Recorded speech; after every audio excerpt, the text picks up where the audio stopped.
Well, in the very early years, it was extremely challenging because it was new and no money whatsoever. So it was 100% volunteer driven, and it was called Parents in Crisis. And as long as it was called Parents in Crisis, there was another element of challenge because some people didn't want to admit that they were in crisis, or they wanted help before they were in crisis. So those were hard times to get visibility and credibility and to make sure that parents were all welcome.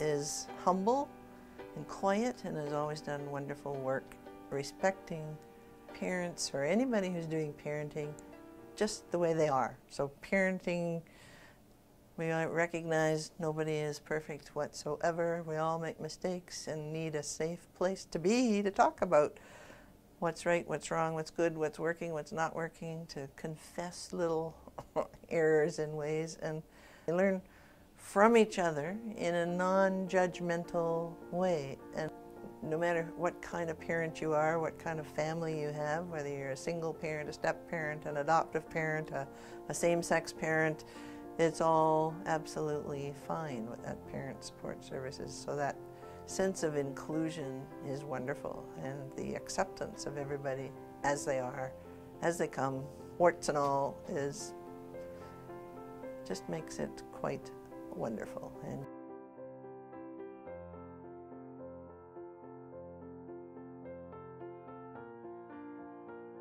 attract the most amazing workers that you could find anywhere, and they work for wages miles below what they could earn in other places, and they do it because they care about the work and they care about the families. But funding, you have to have some funding to train, to hold the pieces together, and funding is hard to find and hard to increase. So that's the toughest thing.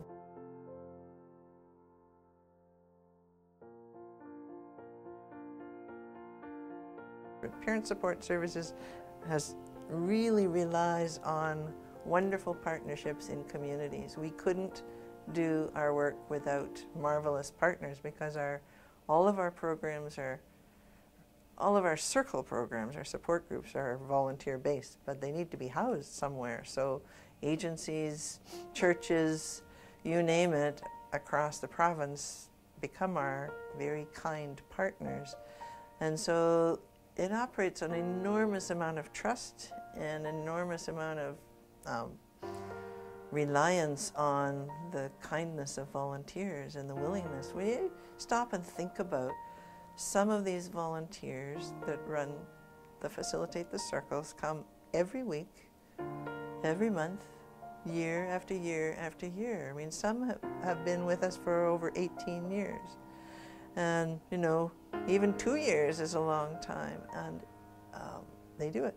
And listening to them talk, you can see how they too benefit from that, but it's really, really hard to measure. Our level of volunteerism means that we really probably are worth millions. You know, if you looked at the value of each person's time and expertise and their contribution, I mean, those are millions of dollars in essence.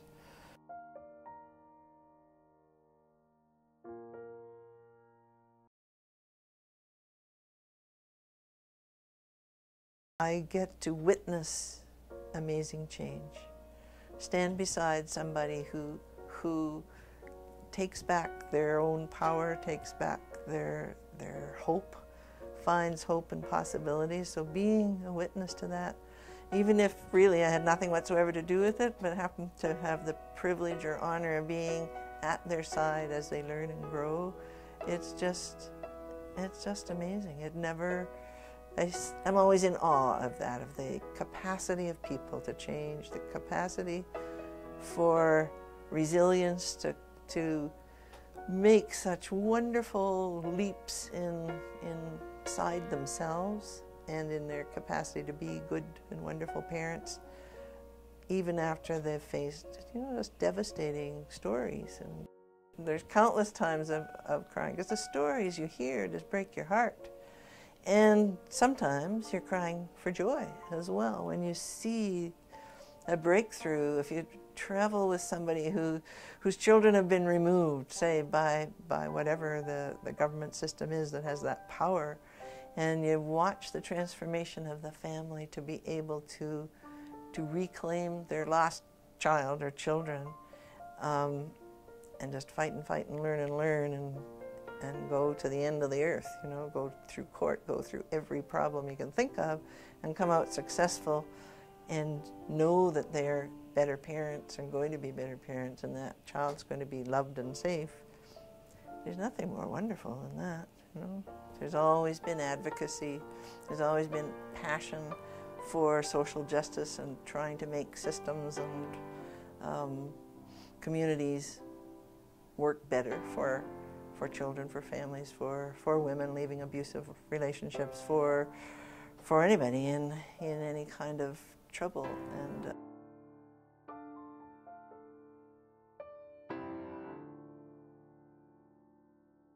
personally, as a parent, I never stopped learning, and now as a grandparent, I'm still learning.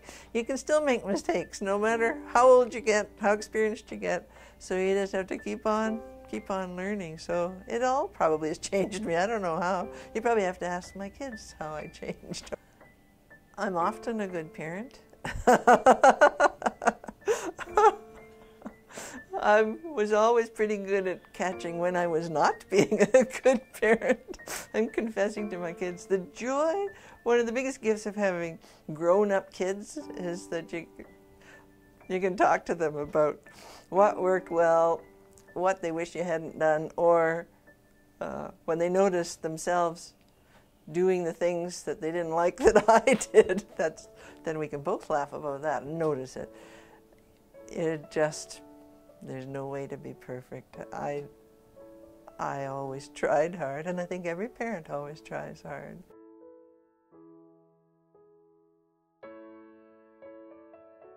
From parents, and it's always interesting to watch. We do evaluations and we talk to them, and they fill out forms from the groups or any of our presentations, and there's always some constructive comments about the group, but for themselves, they're always positive about how they feel so much better about themselves as a parent. Their feedback consistently is quite moving, quite heartwarming. The self-awareness that is there, that wasn't there at the beginning, is that then you're doing something right. Yeah.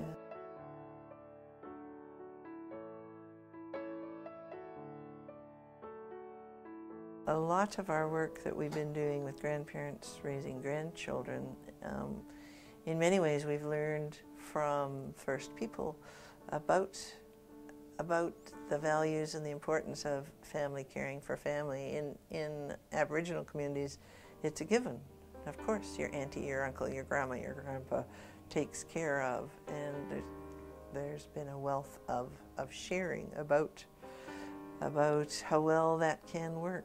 And certainly when you look at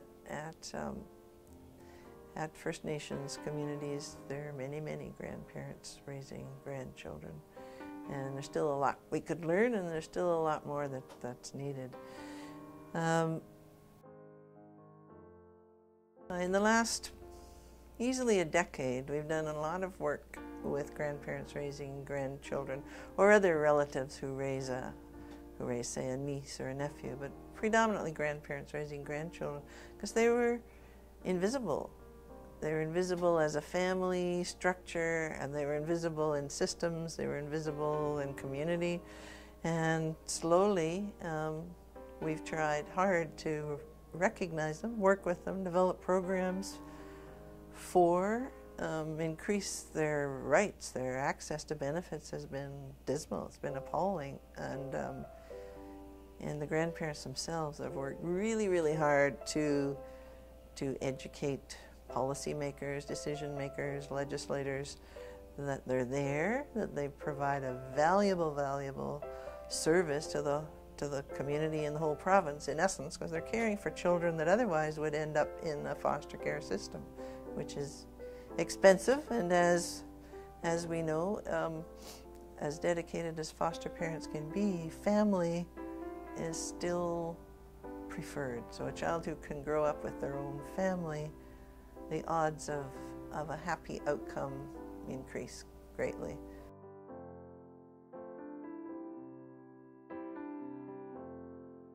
So much to learn as a newcomer, and especially about parenting. What are the laws? What are the rules? What are the habits, the behaviors that are okay, the ones that are not okay, that might be totally allowable in the country of origin, but here parents can get into trouble with the Ministry for Children and Family Development without even realizing, without understanding that they're doing something wrong. So it's been, I think, extremely valuable.